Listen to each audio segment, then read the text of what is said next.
Tony. Chris Walsh with the Verge here. We don't cover wrestling a ton, but we do cover streaming services. So I'm curious your thoughts. That was a great show top to bottom, but the way people watched it is the same way they watched your big shows for the past several years. It seems like the economy might be for a downturn soon. It could be harder for people to pay for the bucks or for the event. So, like, how do you feel about streaming right now? How much longer is the VR app a viable path for your big shows? Do you want to be on HBO Max? And by the time people watch full year 2023, well, it's an interesting question. I think that right now we've had a great year for pay-per-view buys, and after the full year, I think it's very safe to say and official that this will be the most pay-per-view buys we've ever had in a year. Now that's aided by the fact we added an event this year and with Forbidden Door in partnership with New Japan Pro Wrestling, and that's been a really successful debut. But so far, we've had a really strong year on pay-per-view, and I think by continuing to deliver great events, we've got a great tradition of people supporting really Revolution, Double or Nothing. Now Forbidden Door is 1 for 1, All Out, and Full Gear. So it's having that year-over-year success we've had allows us to feel pretty good about the model we have going right now. But it's certainly always something that we're looking at for the future. Is what is the future of delivering events, but certainly right now it's been really successful for us. Thanks. Hi Tony, Rick Holmes, News 12. We spoke here at earlier this week, right in front. We're talking a little bit about bringing up this Northeast tour and coming to a close here at Prudential Center tonight. This building wasn't here 15 years ago. It has started to accumulate quite an AEW history here. The original Blood and Guts was going to be here before the pandemic. The world title change here tonight. When you think about Newark, New Jersey, you really don't think about Pro Wrestling City. A lot of that was because we did not have a world-class building, which I think we do now. What are your thoughts as AEW makes its mark, and why do you keep coming back to Prudential Center? I know we've got the Arthur Ashe shows, but Prudential Center for the indoor arena seems to be the one choice. So talk to us a little bit about that and the history that's going. Well, we've got a great fan base here around Newark, New Jersey, and this building in particular has been home to some great matches in AEW, title changes. Many of the titles have changed hands in AEW either tonight or, like Jungle Boy was saying, they won the World Tag Team Championship here too, and we had the first Dynamite in the history of TBS here in the Prudential Center. So certainly a lot of big moments in AEW history have happened right here at Prudential Center, and like you said, I think it is a world-class venue. So by having something like that here, it's the perfect combination. You've got a really great fan base, a really great venue, and it has come together where we've been able to really have great success with AEW promoting events here at the Prudential Center. So I think I'd like to continue coming here for sure. Thanks for asking. I really enjoyed the other interview we did, by the way. Thank you. Hey, Josh. Hey, Josh. I want to ask about two talents we haven't seen in a while. Andrade and Miro. A lot of people online ask about Miro. What's the status on both guys? If we see them in AEW? Well, I think when we launched AEW, one thing I said is I would, build a big roster, and we kind of would have it be where I wasn't really committing to everybody necessarily working every single week or even possibly working people in and out of the cards, and I think that's still something I'm committed to. So there's people who aren't on every event, but I still would like to get involved. And you've seen people take some sabbaticals, absences, breaks from AEW for various reasons, come back and get very involved, and I think that's still for both those guys potentially something that you could see for different reasons. I think they're different. They're both apples and oranges in some ways, but I also think both of them are great, and I would like to get both of them involved in the future. Thanks for asking. Corlin again from Wrestling Observer. Is there any updates on Adam Cole and Hangman Page at this time?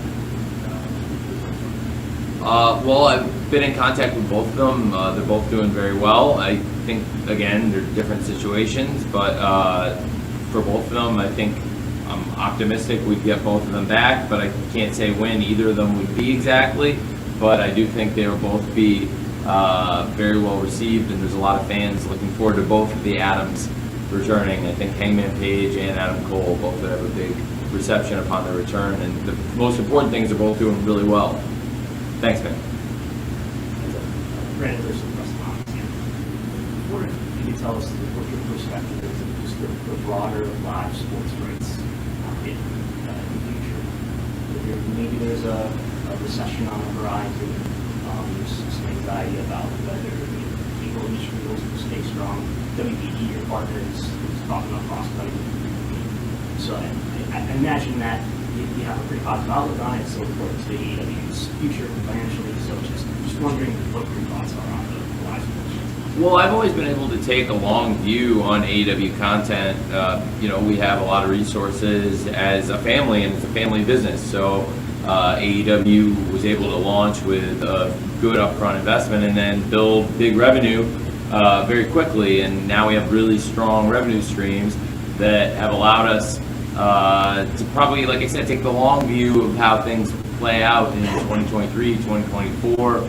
And I feel like the most important thing for AEW is that we have a really strong media partner with Warner Brothers Discovery, and that partnership has only gotten stronger as the merger happened. And Warner Brothers Discovery has given us more responsibility, more opportunities, additional content, and I think it's going to be good. I mean, not only have we probably got more opportunities to get more content in the WB pipeline, but also we've had more opportunities to have interconnectivity and integrations with their shows and things that are important to them. So I think we've become an important player, and like you alluded to, it's been a challenging time for some media properties, but I think for AEW, by having strong year-over-year ratings where we are up year-over-year, and for the entire year, and it's also been a positive quarter for Q4. The pay-per-view buys have been really strong.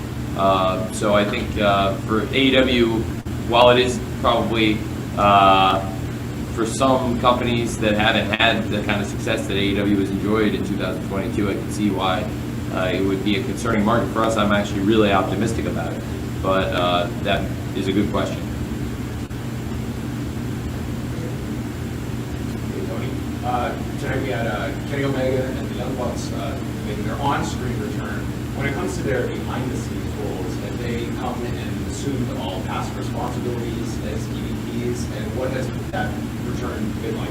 Yeah, it's been, they have come back and, been involved in the shows and things they would do in the production of the show, and also Kenny in the production of the video game, which we saw AEW Fight Forever trailers this weekend, and I think there's a lot of interest in that, and should be a great game, and I think there's, a lot of interest building in it for good reason. It looks great, and for a company as young as AEW to have a game and be releasing it this young in our stage and as a company, it's pretty exciting, and we've hit a bunch of milestones like that, and it's great to have them back and be a part of the show on screen and off screen.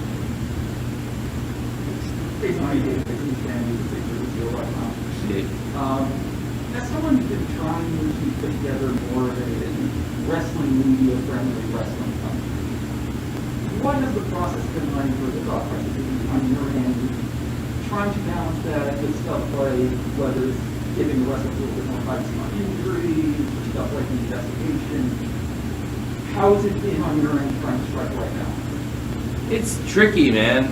It's a subjective thing. It's a good question because I think the fans want that transparency, and to some extent, I do think we offer a lot of transparency into what AEW does. So then, for various reasons, whether it's the quality of the show, legal reasons, or anything in between, which I know those are completely different ends of the spectrum, but like I said, anything in between, it's a subjective call, it's a gut thing, and I try to, give people good insight. I think the most important transparency is false advertising, and there is a lot of that in wrestling, and I really try to avoid it in AEW. Like, I don't really try to promote matches, or try to build up a big match if it's not going to happen, or if somebody's just going to run in and stop it from happening. And once in a blue moon, I think that's okay, as long as you don't build a reputation for bait and switch, but we really almost never do it, and it just as a rule of thumb, I kind of am almost phobic about that kind of stuff. But there's all different kinds of transparency, but there's a variety of reasons why you do and don't say the things you do and don't say about what happens on and off screen. But it's a fair enough question. Thanks, Dave. Hi, Tony. Tablet Brad from the Sports in Montreal. Montreal has been doing very well in terms of ticket sales with your competitor. You now have French TV in Montreal. So is Montreal now a market that is near the top of your list for 2023 as far as Canadian markets go? Montreal would be a great place to run AEW. It's definitely in consideration. I think Canada has got a great history of wrestling events. Montreal is a city with a great history of wrestling events, in particular a lot of big gates in Montreal in the history of pro wrestling. And I think for AEW, like you said, we have the French commentary, we have great Canadian stars. I think now that we've been to Toronto and had a great experience and kind of gotten used to some of the things that it takes to run an international event from a logistics standpoint, moving the crew back and forth, I think it's definitely something that we would be interested in. Thank you. What's up? Hey, Josh. What up? What's up, a Ring of Honor? That's it. Okay, great. Well, so December 10th, final battle. It's very interesting. So now we have a big match coming up. I think you guys, if following the pay-per-view, some of you, I guess you're all here. So if you didn't see the backstage, I think you all saw it would be Jericho versus Tomohiro Ishii. Jericho's had a great reign of defending against a bunch of people who held titles in Ring of Honor, a lot of great wrestlers, and I thought he continued that tonight, defended against a couple of great former Ring of Honor champions in a great four-way match, and now he's defending against a former Ring of Honor World Television Champion, Tomohiro Ishii, at the Wintrust Arena this Wednesday night at Dynamite in Chicago, and the winner of that match will be in a really strong position going into Final Battle. I'm really excited about the Final Battle show. It's a special start time, so it's getting a chance to try something out. It's an experiment. Doing the show December 10th, 3 p.m. Start time. Is it 3 p.m. local? It's 4 p.m. Eastern? It's 4 p.m. Eastern. 4 p.m. Eastern. We're in Dallas. That's right. 3 p.m. So yeah, that's we're in Eastern time now. So it'll be 4 p.m. Eastern, 3 p.m. local start time for anybody who's going to be at the show in Dallas. And the 0 hour will start at 3 p.m. Eastern, 2 p.m. Central. It'll be a little bit different, and there's good reasons, I think, to try it out, and it's a great opportunity, and I think it'll be a great event, and we'll see who wins this big match, Jericho versus Ishii on Dynamite. I think it's a big match, and Ishii had a title shot coming to him. He won that eliminator to get a shot and wasn't able to compete at Forbidden Door. So I thought it was very fitting. He comes in, and as a former Ring of Honor World TV Champion, he's a perfect candidate to take advantage of these opportunities to come in and challenge in what is the Ring of Jericho. And so that's pretty exciting, and we'll see what happens there going into Final Battle. So far, since I took over Ring of Honor, we've had 2 pay-per-view shows that have done really well, and they've been really good revenue. On a per-event basis, this is shaping up to be the best year in Ring of Honor's 20-year history for live events and pay-per-views, so that's fun. And right now, I believe with Final Battle, we can follow up on what we did with Death Before Dishonor and Supercard of Honor, and have another really good buy rate and sell a lot of tickets outside of AEW without cannibalizing AEW, because I think we had some of the matches on AEW. I think it's, when you see matches like the one we had tonight with Chris Jericho, there were 10 matches on the pay-per-view. Only one of them was for Ring of Honor Championship, and I thought it was one of the great matches on the show. And the video package highlighted why the lineage matters, and a lot of great champions were involved in the match. Jerry Lynn, one of the people backstage, a coach, a former Ring of Honor champion, and then participants in the match, and a lot of other great names.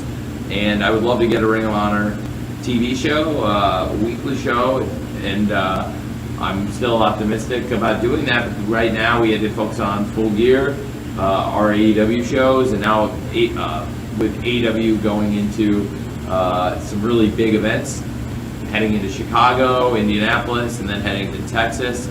I thought it was very fitting. While a lot of people that might potentially be involved could be in Texas, we'll have a final battle, and it's going to be a great show. Thanks. Hi, Tony, Denise. So my question for you is, have you had any conversations with New Japan Pro Wrestling about AEW talent appearing at Wrestle Kingdom? And also, did you have that in mind while you were booking the Best of 7 series?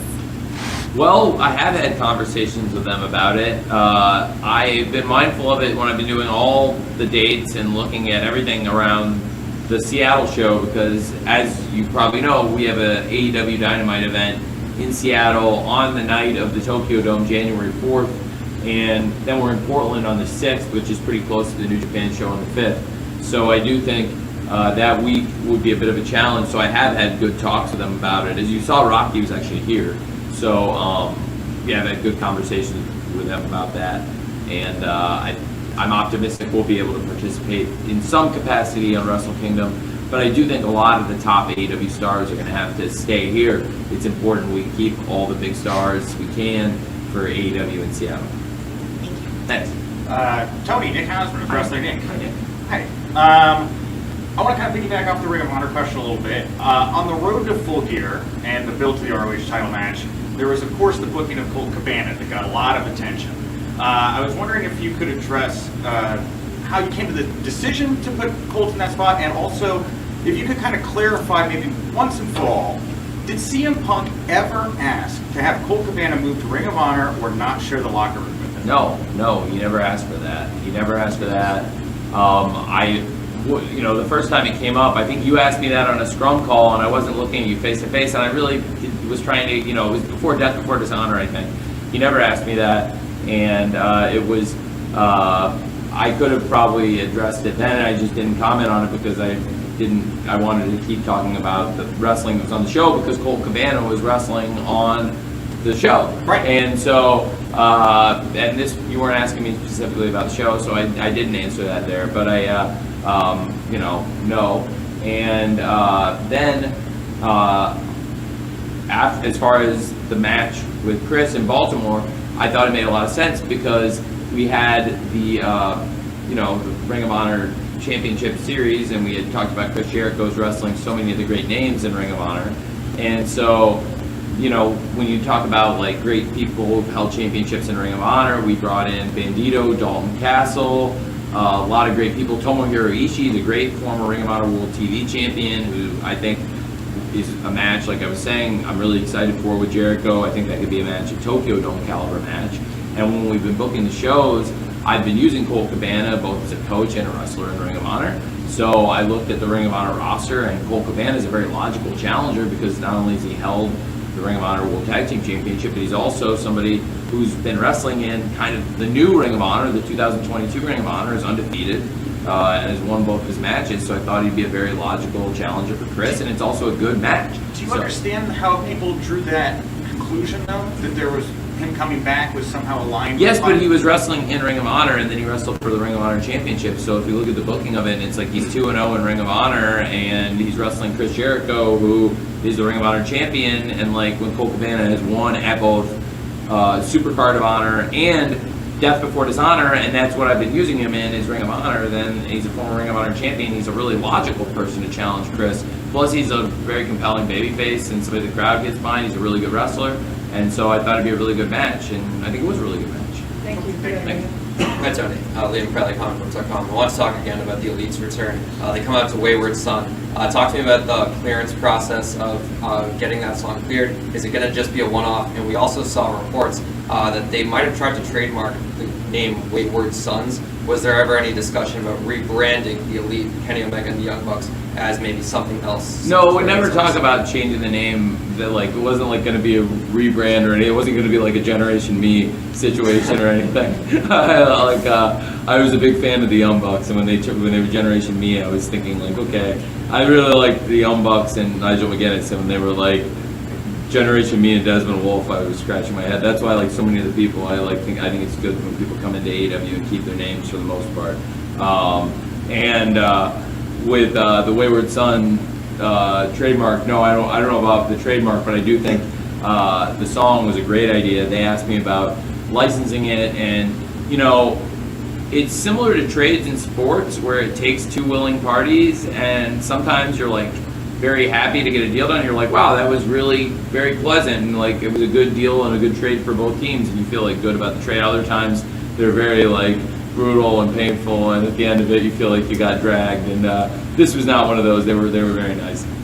So the really Kansas and all the people we worked with were very nice about licensing it, and the Elite asked me about the use of it, and I thought it was a great idea, and I was really excited about the idea of the series. I'm really excited about matches going forward, and I think after the really interesting finish and some controversial ending, I would say, to the match, I thought it was really appropriate to settle it and figure out who is the undisputed World Trios Champions with a best-of-7 series, and I really couldn't imagine two better trios in the history of AEW to go out and have a best-of-7. Real quick, is this a one-off, or this will be their theme moving forward, Wayward Sons?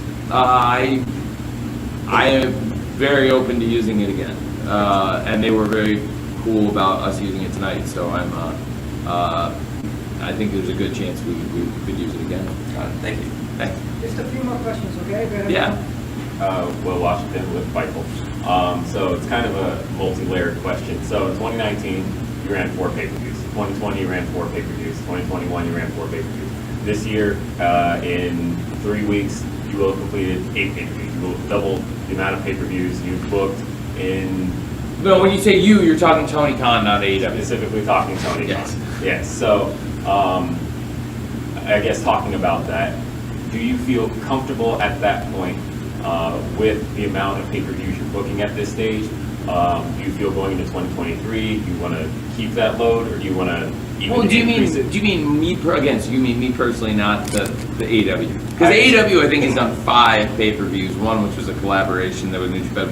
I've run 5 AEW pay-per-views and 3 Ring of Honor pay-per-views, but I don't see them as necessarily competing products. Like, I think there's synergies with them, and even though I am working on 8 pay-per-view shows, if you're asking me about my own personal capacity, I could talk. But as far as like AEW, I think 5 is a really good number, and I think what we've done with Ring of Honor so far with the 3 has been really nice. Well, I mean, I know we're talking semantics here, but really, at the moment, they're kind of one and the same product, and that it's all existing on Dynamite, it's all existing on Rampage. Some is existing on, to be fair, it's a great point, and to really take it to the next level, I think it's also fair to point out that there's been defenses on Elevation and Dark and Elevation, where is it working? I don't know. Do you have a follow up? So more so, I guess No, you want to keep it. Okay. Okay. So because no, it's a great point. So because also there have been defenses on Dark and Elevation. So to your point, I don't think it's all one and the same product, because where it differentiates is the pay-per-views and the builds of the pay-per-views, and I guess I would like to use other TV products, but you probably have seen a little bit more in terms of title defenses and some of the segments on Dark and Elevation for Ring of Honor that you wouldn't necessarily see as many of the AEW Championship matches on Dark and Elevation as you have for Ring of Honor. But Mercedes and the Pure Champions, Garcia and Yuta, have both defended the title on Dark and Elevation. Claudio, as world champion, defended the title on YouTube also. So I've been open to using the Dark and Elevation also to build some of those matches, but I think to your point, some of it has existed on Dynamite and Rampage. I think it would be great, and I'm optimistic about trying to get Ring of Honor weekly TV going, but really, like I said, the focus was really November 19th today, Full Gear, and then going into Final Battle on December 10th. I think it's a really good number for the two companies, but I think it's good to distinguish the two, because I think there's people that are big AEW fans that watch the TV, and clearly I think there's some people we've gotten interested in Ring of Honor that weren't buying the Ring of Honor shows before. But I don't think we've done it in a way where if you're an AEW fan, you don't have to buy the Ring of Honor shows, if that makes sense. It's not like I'm saying I'm trying to find, I really, I value the question, but I'm also trying to create a product where a lot of the AEW-centric storylines are separate from the Ring of Honor storylines, if that makes sense. Like, for example, most of what's happened on AEW TV has been focused around the major championships in Ring of Honor, and I think we've built a lot of interest, in particular around the Ring of Honor World Championship, Chris Jericho. Samoa Joe, for example, tonight, the Ring of Honor World TV Champion, he was competing for the TNT Championship. Now it's interesting because they are, to your point, one and the same. Now so that is creating a little bit more synergy between the two shows, having one person have both the belts. So I think that 8 is a good number, but I also think it's important to distinguish because we're not doing 8 pay-per-views. Like AEW is doing 5 and Ring of Honor is doing 3, and I still see them as like separate properties, even though there's been matches between the two. For example, New Japan Pro Wrestling, there's been matches involving a lot of the New Japan wrestlers, and even New Japan Championships on AEW, and not even exclusively around Forbidden Door. We've done it other times too, as you know. So I think it's more about companies working together. So I know it's a little bit different with Ring of Honor than it is with New Japan, but I see them as outside of the 2 biggest promotions in the world, which I think are AEW and WWE. I think there's also 2 really big promotions with New Japan Pro Wrestling and Ring of Honor that we partner with, and we've had championship matches from Lucha Libre, AAA, and other companies too. So, but to your bigger question, I really like the way it's split. Okay, 2 more questions, Bill, and then Mike Johnson. You've been asked a lot about the TV deal for Ring of Honor. It seems like that's very uncertain at this point. Have you given any consideration to maybe giving them a YouTube show, or maybe doing like one of the Universal tapings instead of Dark? I mean, there are things that are just to give them more of a consistent presence instead of balancing it on Dynamite and the other 3 shows. I've definitely considered a lot of options, but I think it would be hasty when there are other options out there to like jump into something, because it's a pretty valuable property. And even like, for example, like the pay-per-views, like for example, like to throw out a number, like which would be for an AEW pay-per-view, it's probably 25% or so of what you might get for an AEW pay-per-view, or less than 25% of some AEW pay-per-views. But say a number like 35,000 buys at at the price point for Ring of Honor, which is also a lower price point. Then on the one hand for AEW, that's not that revenue, but on the other hand, it's not something I really see cannibalizing the AEW pay-per-view product, because the AEW pay-per-view buys have been pretty stable while we've done the Ring of Honor pay-per-views. So for the TV, I really would like to get that going, and I see it as a weekly series, but because it's such a major leap, I've been holding off on, because I could easily just do a YouTube show. Anybody, but I think it probably deserves something better. I want to clarify. I mean, just until you get there, not in place of it. I completely see that, but I think it would be like going from just doing a YouTube show as a placeholder. I think would be probably less. It would be a trade-off. In some ways, it would be beneficial by not having some matches that could take away from other matches that would feature some people in AEW. But I also think a lot of the people from Ring of Honor that we featured, like the champions, happen to be some of the biggest names in AEW, like Chris Jericho, Samoa Joe, FTR. So when those people have wrestled in matches, whether it was FTR, around Forbidden Door with the Ring of Honor Tag Team Championships, or Chris Jericho doing the Ring of Jericho, or Samoa Joe defending the TV title, Mercedes is just getting back healthy. So I think at times those have been good to the show, but I also try to keep a balance where it's not the whole show. I think like I said tonight with 10 matches on the pay-per-view, and there was one match that was a Ring of Honor Championship match, I thought it was a really good balance. Thank you. Last question, Mike Johnson. Okay, Tony. Got a different question for you. AEW is the first promotion launched during the Twitter era. Obviously, and we're all watching this crazy, tumultuous time for that social media platform. You communicate with the audience all the time there. Chris Gay's signing was announced today. AEW has built a huge Twitter following, got over 1 million followers across the different platforms and accounts there. Have you been monitoring it? What does it mean to AEW if this thing really does crash into a wall and die in the short term? And what's your thoughts on just the entire craziness in the last couple of weeks, given Twitter has become an important part of the AEW experience? Well, that's a great thought. I think, in particular, it's become a subject of conversation in recent days. I'm not sure what, the future of that platform is, but I think it's been home to a lot of wrestling conversation, and it kind of aggregated a lot of the message board conversation that went on for a lot of years, and a lot of message board people aggregated into one place on Twitter, and it combined a lot of the people in this room I know from various message boards and chat rooms, that it put all of them in one place in a unique way, and I think it's, still is home to a lot of that conversation. So, we'll have to see, but I mean, there's always been great homes, and the wrestling people, we've always seemed to all find each other. So, but I think certainly Twitter's been working the last several days. So I've been tweeting, and it seems to be working pretty well. I really appreciate it, everybody. I don't get a chance to see you all very often, but I really appreciate everybody coming out. I see a bunch of people, I interact with on a pretty regular basis, and all of you coming out to cover our pay-per-view, it means a lot, and I hope we gave you a good show. Is there anybody that came here that did not get to ask a question today that would like to ask a question just before I leave? You have not asked a question. Please tell me, where will we get more details on the move to the UK? That's a great question.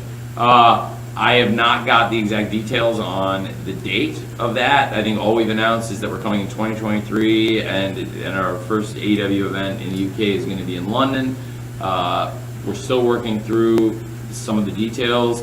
Like I alluded to before, we just actually did our first ever international event this year, and it's pretty complicated, but in a good way. We're still a young company, so we learned a lot by going to Canada, and I think we can take that and parlay it into our first overseas trip. And then also, I think it can be really good revenue for the company. Like today was our 4th straight pay-per-view with over $1 million in live ticket sales, and it's the 5th event this year that we did that, and we'd never done it before. This year it's a new milestone, and I think that's the kind of business we potentially could do in the UK, which is pretty exciting.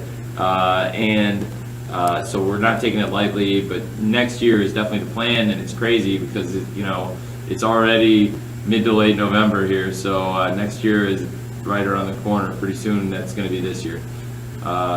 Well, thank you so much for all being here. I really appreciate it. Thanks, everyone. Thank you, guys.